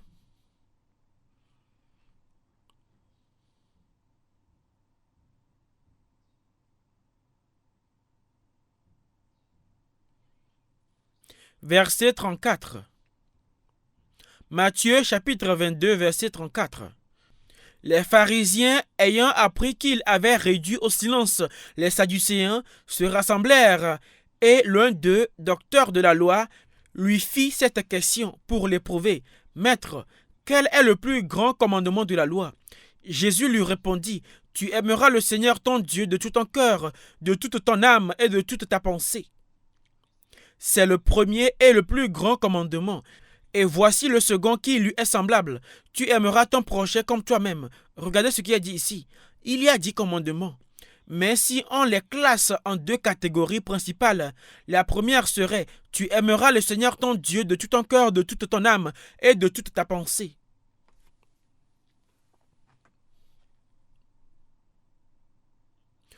Comment une personne peut-elle aimer Dieu de tout son cœur, de toute son âme et de toute sa pensée? Je pense que c'est hors de portée pour nous d'y penser et encore moins de s'y conformer. Dans ma deuxième conférence,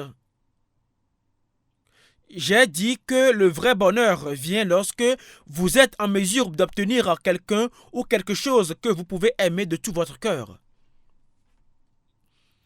Pensez-y de cette façon. Supposons que vous ayez quelqu'un que vous aimiez tellement que vous seriez prêt à donner votre vie pour cette personne.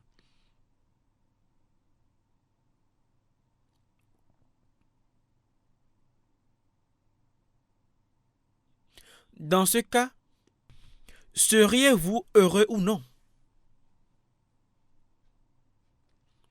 Supposons que vous ayez quelqu'un pour qui vous êtes prêt à donner toute votre vie sans aucune réserve. Vous avez rencontré cette personne et vous êtes désormais ensemble. Alors vous serez la personne la plus heureuse du monde.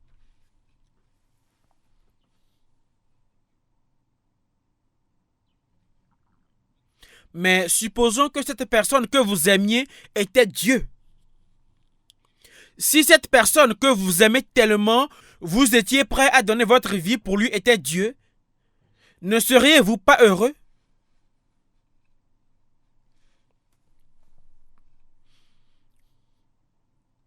Vous seriez extrêmement heureux. Ainsi, l'une des raisons de Dieu et son but en créant l'homme était afin qu'il puisse être aimé par l'homme. Du point de vue de Dieu, il veut juste aimer l'homme inconditionnellement. Et il veut que l'homme connaisse son amour et l'aime en retour. Il veut qu'il y ait une relation d'amour parfaite entre lui et l'homme. Un amour prêt à tout sacrifier. C'est le privilège spécial qui a été donné à l'homme. C'est un privilège spécial de pouvoir aimer Dieu de toute sa vie. C'est quelque chose dont nous devrions être extrêmement fiers et dont nous devrions être extrêmement heureux.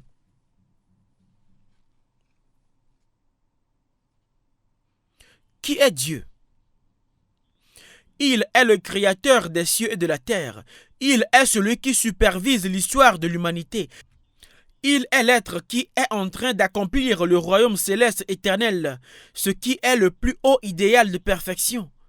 Si je pourrais donner ma vie pour l'amour de Dieu, de quoi d'autre pourrais-je bien avoir besoin?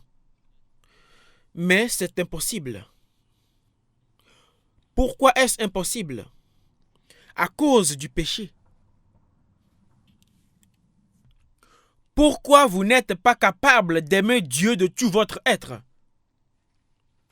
C'est à cause du péché. Pourquoi? Le péché a peur de Dieu. Dieu est saint. Dieu n'a pas de péché. Dieu est pur. Dieu est glorieux.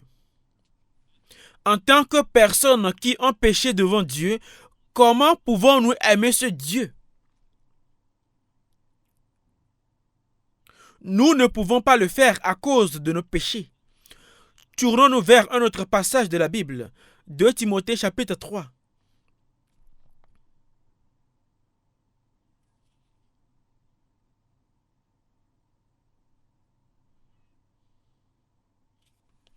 « 2 Timothée chapitre 3. Chapitre 3. « 2 Timothée chapitre 3 verset 1.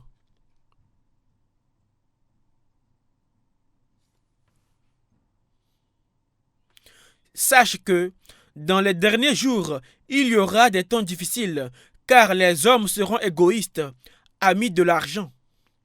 Allons au verset 4. Traîtres, emportés, enflammés d'orgueil, aimant le plaisir plus que Dieu, ayant l'apparence de la piété, mais reniant ce qui en fait la force. Éloigne-toi de ces hommes-là. Regardez ce qu'il a dit ici. Il a dit, dans les derniers jours, il y aura des temps difficiles. Il s'agit de maintenant. Car les hommes seront égoïstes, amis de l'argent. Ces jours-ci, tout ce que les gens connaissent, c'est eux-mêmes. Même un homme et sa femme ne pensent qu'à eux-mêmes.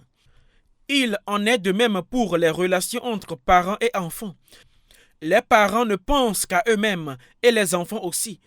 Pourquoi est-ce le cas? Comment savons-nous ça? De nos jours, les gens ne pensent qu'à eux. Les couples mariés aussi ne pensent qu'à eux-mêmes. Alors, dès qu'ils découvrent qu'ils sont incompatibles, ils divorcent tout simplement. Ils ne pensent qu'à eux-mêmes. C'est la fin des temps. Ce sont les temps difficiles des derniers jours. C'est pourquoi il est question ici de temps difficiles. Ensuite, il a dit, amis de l'argent. Si les gens sont amoureux de soi, il est inévitable que l'argent entre en jeu. Les gens aiment l'argent. Alors les parents et les enfants se battent à propos d'argent et les maris et les femmes se battent à propos d'argent. Voilà ce qu'est devenu le monde. Ensuite, il a dit, aimant le plaisir plus que Dieu. N'est-ce pas comme ainsi à présent? C'est pourquoi les gens ne pensent même pas à se soucier de connaître Dieu.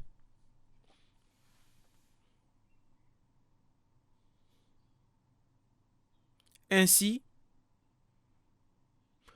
pendant que vous écoutez ces paroles, vous devez penser, oh oui, je suis celui qui refuse de me soucier de connaître Dieu.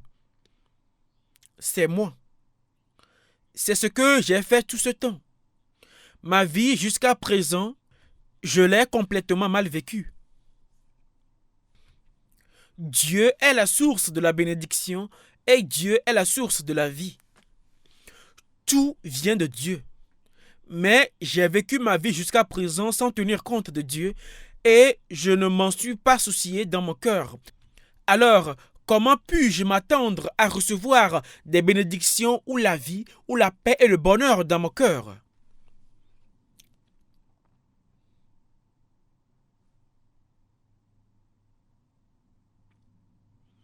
Un jour, il y a 30 ans, Dieu est entré dans mon cœur.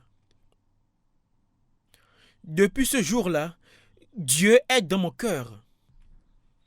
Peu de temps après avoir été sauvé, J'ai traversé beaucoup d'épreuves, mais je n'ai ni ressenti aucun malaise dans mon cœur, ni eu des plaintes. Pourquoi était-ce ainsi? Parce qu'une fois que j'avais Dieu dans mon cœur, j'étais heureux.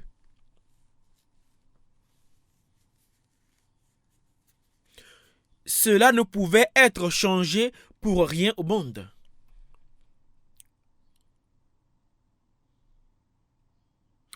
Une fois que vous découvrez cette vérité au cours de votre vie, vous constaterez qu'elle vous tient avec son charme subtil. Gardez un marqueur ici dans le chapitre 1 de Romains et tournons-nous vers Proverbes chapitre 1 dans l'Ancien Testament. Proverbes chapitre 1.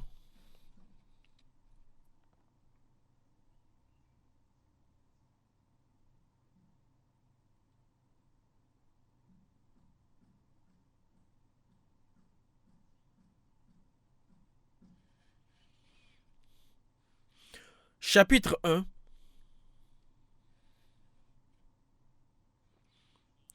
Je vais lire à partir du verset 20. La sagesse crie dans les rues. Elle élève sa voix dans les places. Elle crie à l'entrée des lieux bruyants. Aux portes dans la ville, elle fait entendre ses paroles. Jusqu'à quand, stupides, aimerez-vous la stupidité? Jusqu'à quand les moqueurs se plairont-ils à la moquerie? Et les insensés haïront-ils la science? Ici, il a dit, la sagesse crie dans les rues. Je l'ai déjà dit. Regardez ceci. La sagesse crie dans les lieux bruyants. Cette sagesse est Jésus. Puisque Jésus est la sagesse de Dieu. Alors que nous marchons sur le chemin de la vie, nous entendons la voix de la sagesse qui dit « Vous qui marchez sur le chemin de la vie, écoutez la voix de ma sagesse. »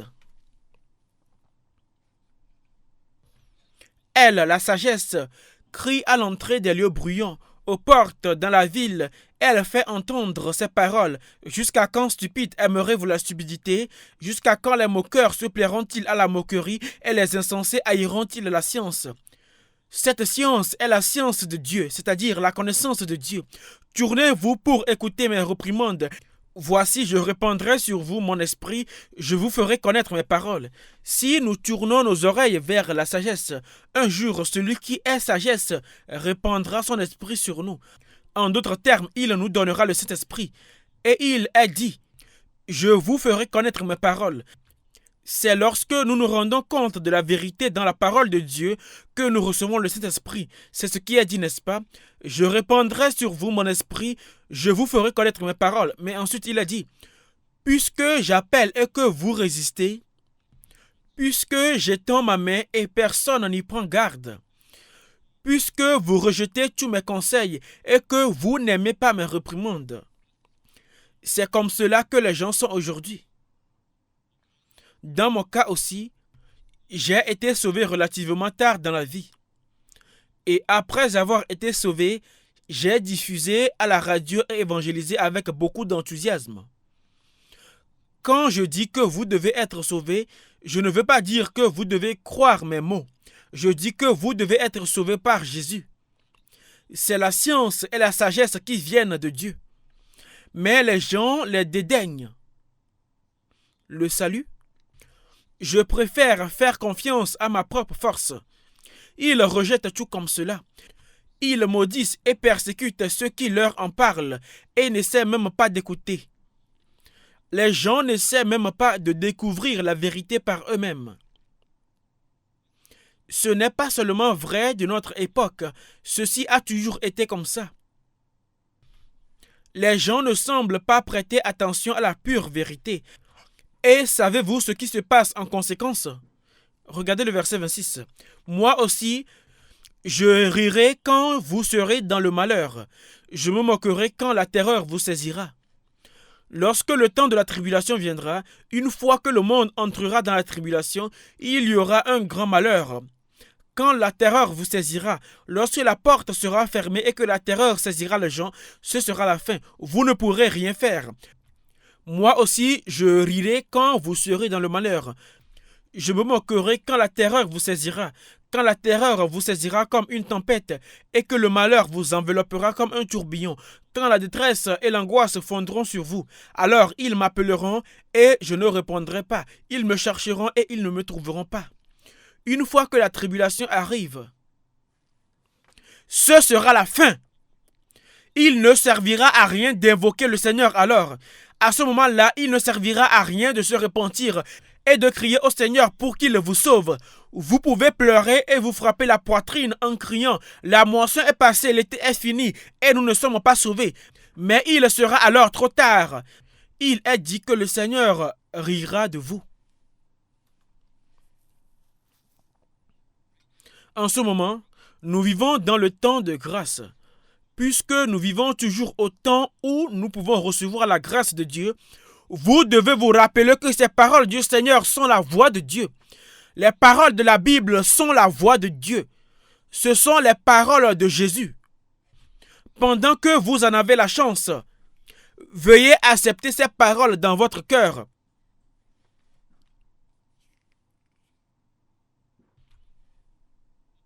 Acceptez-le quand la Bible vous réprimande et vous dit ce qu'est le péché.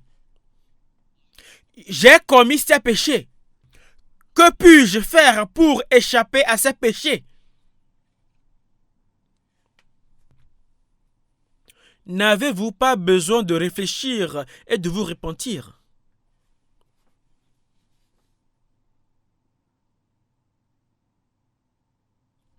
La Bible est la parole de Jésus. C'est par la parole de Dieu. Dieu vous parle avec compassion, vous disant de vous rendre compte de cette vérité. Mais dans votre cœur, vous ne voulez pas écouter.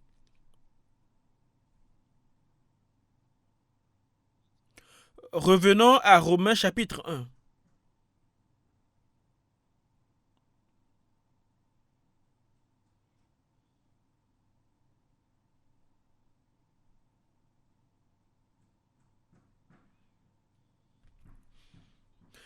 Je vais relire à partir du verset 28. Comme ils ne se sont pas souciés de connaître Dieu, Dieu les a livrés à leur sens réprouvé pour commettre des choses indignes, étant remplis de toute espèce d'injustice. Maintenant, à partir du verset 29 et jusqu'à la fin du chapitre, divers péchés sont énumérés. Pendant que vous lisez cette liste, point par point, réfléchissez auquel de ces péchés s'applique à vous en tant qu'individu. Ne pensez pas simplement qu'ils s'appliquent à tous à vous. Si vous faites cela, vous ne pourrez pas trouver ce péché particulier qui est dans votre cœur. Étant rempli de toute espèce d'injustice, jetez un œil à ce que vous avez dans vos poches. Lorsque vous rentrez chez vous, jetez un œil aux choses que vous avez là-bas. S'il y a quelque chose là-bas que vous avez obtenu illégalement, de quelque manière que ce soit, c'est un exemple de votre injustice, de méchanceté, mauvaise pensée, de cupidité, être avide et matérialiste, de malice, avoir de mauvaises intentions. Plein d'envie, c'est aussi un péché d'être envieux. De meurtre, j'en ai parlé plus tôt, n'est-ce pas? De querelles, s'engager dans des disputes et des conflits, de ruse, mentir et tromper les autres. C'est un péché grave de mentir et de tromper les autres, même si vous ne le faites qu'une seule fois.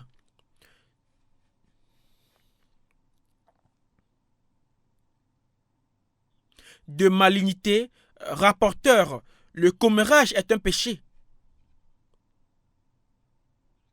Médisant, se moquer des autres. Impie, arrogant, imposer sa force sur autrui. Hautain, regarder de haut les autres. Fanfaron, se vanter de l'argent, de son apparence des maisons. Quoi qu'il en soit, c'est un péché de s'en vanter. Ingénieux au mal, inventer des plans diaboliques, rebelles à leurs parents, causant du chagrin à vos parents en leur désobéissant. Dépourvu d'intelligence, ça signifie être stupide. De loyauté.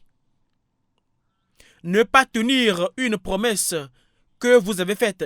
Il se peut y avoir des circonstances inévitables, mais il y a des gens qui font des promesses tout le temps et ne les tiennent pas. D'affection naturelle. Vous avez peut-être les moyens et l'occasion de montrer à quelqu'un de la compassion, mais vous ne le faites pas. De miséricorde. Il s'agit de ceux qui sont cruels et sans cœur.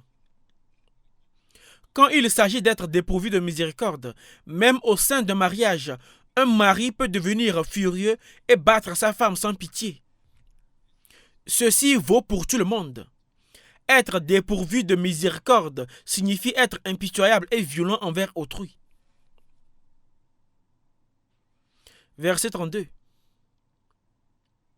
Et, bien qu'ils connaissent le jugement de Dieu, déclarant dignes de mort ceux qui commettent de telles choses. Ceux qui commettent de telles choses sont dignes de mort. Cette peine de mort est la peine d'être jeté en enfer. Dieu a ordonné que de telles personnes méritent la mort.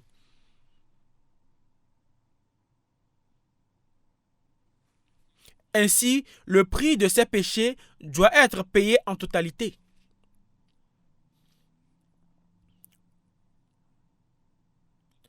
Si ce prix n'est pas entièrement payé, le problème du péché ne peut pas être résolu. Allons ensuite au chapitre 2, verset 4. Chapitre 2, verset 4. Où méprises-tu les richesses de sa bonté, de sa patience et de sa longanimité, ne reconnaissant pas que la bonté de Dieu te pousse à la repentance? Ce verset nous dit pourquoi nous ne sommes pas punis tout de suite lorsque nous commettons des péchés. C'est parce que Dieu nous donne l'opportunité de nous repentir. Il nous donne une chance de nous repentir après avoir péché. On a appris au sujet de Caïn. Caïn a tué son jeune frère. Alors Dieu a demandé à Caïn, « Où est Abel ton frère ?» Donnant ainsi à Caïn l'occasion de se repentir. S'il s'était repenti à ce moment-là, il aurait pu être pardonné. Alors, pourquoi les gens ne sont-ils pas punis dès qu'ils commettent un péché? C'est parce que Dieu leur donne l'opportunité de se repentir. Mais qu'en pensent les gens plutôt? Puisqu'ils ne sont pas punis tout de suite, les gens pensent, même si je pêche, rien ne m'arrive, Dieu n'existe pas.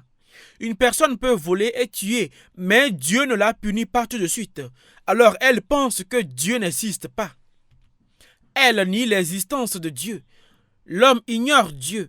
Dieu est miséricordieux, patient et généreux, donnant à l'homme l'opportunité de se repentir. Mais il ignore ce Dieu et cette opportunité. Regardez maintenant le verset 5. Mais par ton endurcissement et par ton cœur impénitent, tu t'amasses un trésor de colère pour le jour de la colère. Regardez ce qui est dit ici. Dieu n'attendra pas éternellement. Un beau matin viendra le jour de la colère pour ceux qui ne se repentent pas. Le jour du jugement. Il faut que vous vous repentiez.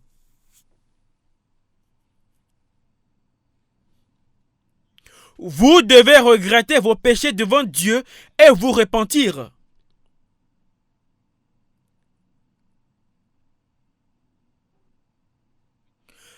Quand vous ne vous repentez pas, vous insultez Dieu. Vous manquez de respect à Dieu. Tu t'amasses un trésor de colère pour le jour de la colère et la manifestation du juste jugement de Dieu.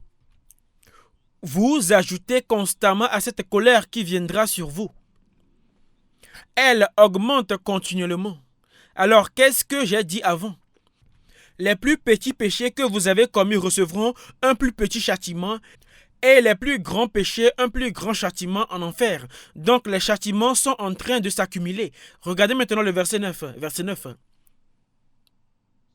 Tribulation et angoisse sur toute âme d'homme qui fait le mal. Plus tôt dans Matthieu chapitre 5, on a lu que la chair ira en enfer. C'est ce qui est dit. Et ici, il est dit que l'esprit souffrira la tribulation. Je voudrais parler brièvement de cette tribulation que l'esprit vivra, puis je m'arrêterai pour aujourd'hui. La tribulation de l'esprit. Tournons-nous vers Jean chapitre 13.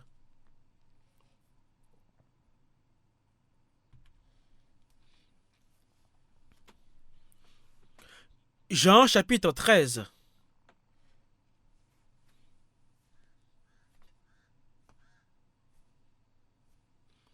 Verset 2. Jean chapitre 13, verset 2. Pendant le souper, lorsque le diable avait déjà inspiré au cœur de Judas Iscariote, fils de Simon, le dessein de le livrer, ici cet homme du nom de Judas Iscariote était loin des disciples de Jésus.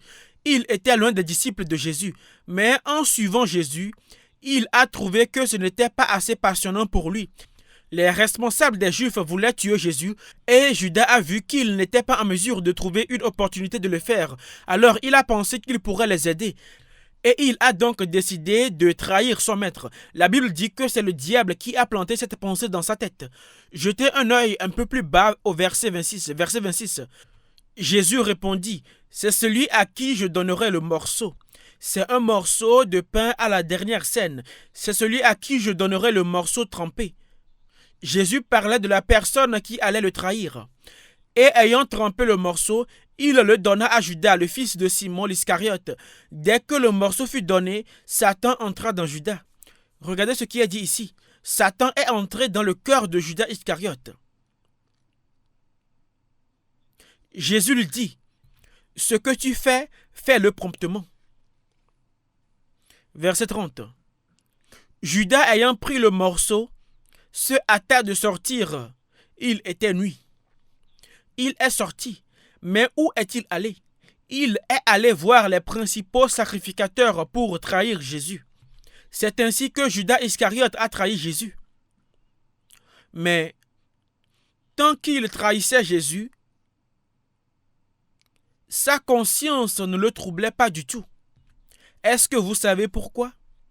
C'était parce que Satan le diable était entré dans son cœur et l'avait saisi fermement.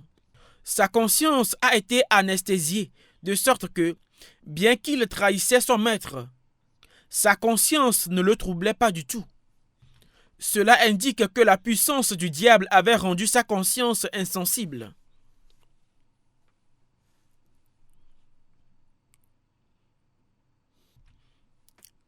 Vous écoutez tout ce qu'on dit sur la Bible. Mais si vous n'êtes pas encore sauvé, et si pendant que vous écoutez tout ceci, votre conscience n'est pas du tout troublée, si vous n'êtes pas du tout troublé et n'avez aucun désir de vous repentir, je suis désolé d'avoir de dire ceci, mais vous, en tant qu'individu, vous êtes dans une situation très dangereuse, extrêmement dangereuse. Est-ce que vous savez pourquoi? C'est parce que vos péchés ont rendu votre conscience insensible. Et donc, bien que vous entendez tout sur le péché, vous n'en êtes pas troublé. C'est tout comme quand vous ne ressentiez rien lorsque vous êtes anesthésié et qu'un chirurgien vous ouvre avec un couteau. Parce que votre conscience a été anesthésiée, vous n'êtes pas du tout inquiet, même lorsque la Bible vous dit tout sur le péché et que vous serez jugé. C'est extrêmement dangereux. Satan s'est emparé de votre cœur pour vous empêcher d'être sauvé.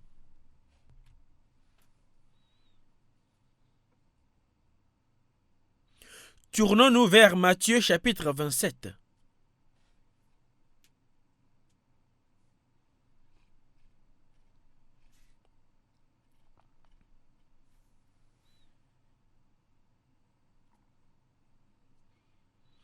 Verset 1.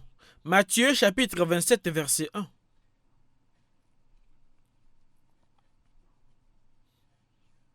Dès que le matin fut venu, tous les principaux sacrificateurs et les anciens du peuple tinrent conseil contre Jésus pour le faire mourir.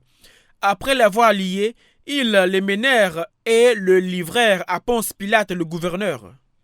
Judas Iscariote a trahi Jésus pour 30 pièces d'argent, le prix d'un esclave.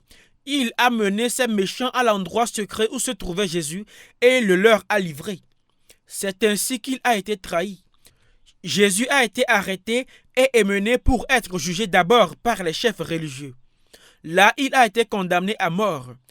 Jésus a été jugé 2 fois. Une fois par les chefs religieux et la deuxième fois devant un tribunal séculier. Quand il a été jugé par le gouverneur romain, c'était un tribunal séculier. Il ne pouvait pas être mis à mort sur la base d'une condamnation du tribunal religieux. Alors, il a été remis à Ponce Pilate. Regardez le verset 9. Alors Judas, qui l'avait livré, voyant qu'il était condamné. Quand il est dit condamné ici, cela signifie qu'il a vu que Jésus a été condamné à mort.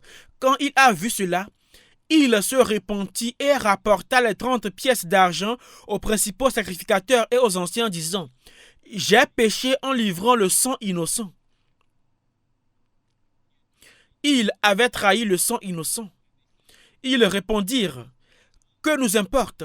Cela te regarde. » Quand il a vu que Jésus avait été condamné à mort, Judas a commencé à ressentir des remords dans son cœur. Pourquoi va-t-il ressentir ces remords? C'était parce que Satan avait été entré dans son cœur, mais maintenant Satan l'avait lâché. Et ainsi, sa conscience a commencé à le tourmenter. Et il s'est rendu compte qu'il avait trahi le sang innocent. Jésus n'a pas de péché et je l'ai trahi. Sa conscience commençait à le tourmenter profondément. Alors il a pris les 30 pièces d'argent qu'il avait reçues et il est retourné aux anciens et aux principaux sacrificateurs pour qu'ils reprennent l'argent. J'ai livré le sang innocent, mais il était alors trop tard. Qu'est-ce que tu racontes? Ça ne nous regarde pas. Et ils ont refusé l'argent. Regardez ensuite le verset 5. Judas jeta les pièces d'argent dans le temple, se retira et alla se pendre. Si vous regardez dans le livre des Actes chapitre 1, vous trouverez qu'il est dit que Judas est tombé, s'est rompu par le milieu du corps et toutes ses entrailles se sont répandues. Vous savez ce que ça veut dire? C'est le tourment de l'esprit. Le tourment éprouvé par l'esprit est le même que le tourment subi par la conscience.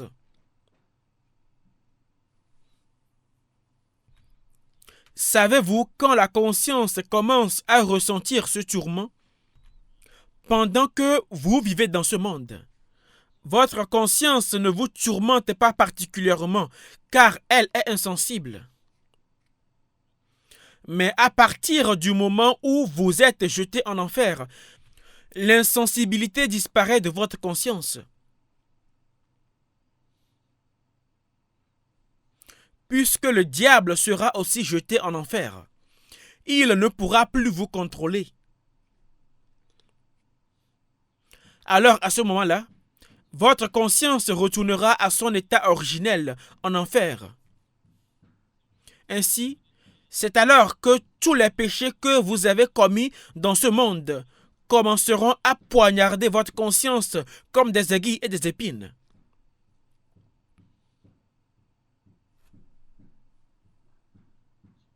La conscience de Judas Iscariote était si profondément tourmentée.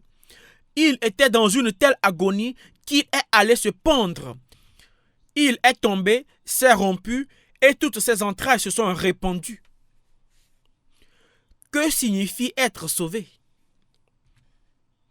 Être sauvé, c'est d'être conscient de votre péché maintenant dans votre conscience et puis d'être libéré de ce péché. Le salut, c'est d'être libéré du tourment dans votre conscience.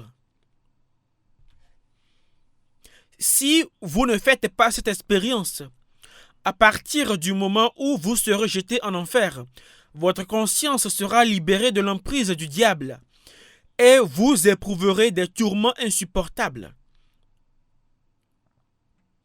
Ainsi, il y a le tourment de l'esprit et le tourment de la chair. Comme je l'ai dit plus tôt, à ce moment-là, vous serez déjà dans votre corps ressuscité et vous ne pourrez donc pas mourir. Alors, je vous en prie, soyez honnête avec vous-même et soyez honnête devant Dieu.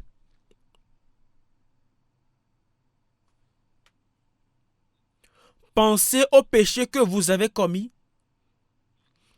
et demandez sincèrement à Dieu de vous pardonner. Confessez vos péchés devant Dieu et demandez-lui pardon. Prions.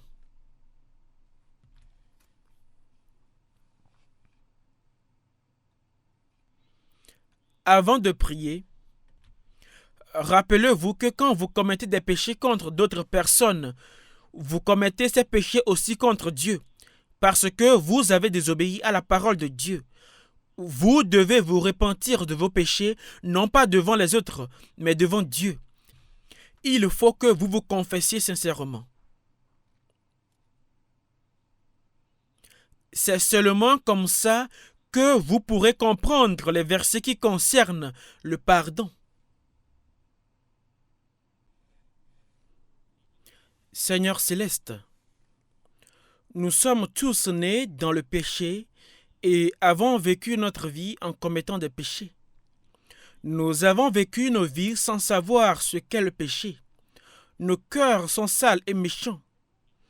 Et parce que le péché s'est emparé de nos cœurs, nous n'avons même pas su quand nous péchions. Nos consciences n'ont pas été troublées lorsque nous avons péché, et nous avons donc vécu nos vies avec des cœurs méchants et sans honte. Seigneur, nous vous prions d'éveiller le cœur de ceux qui baissent la tête devant vous maintenant et de les laisser voir leurs propres péchés.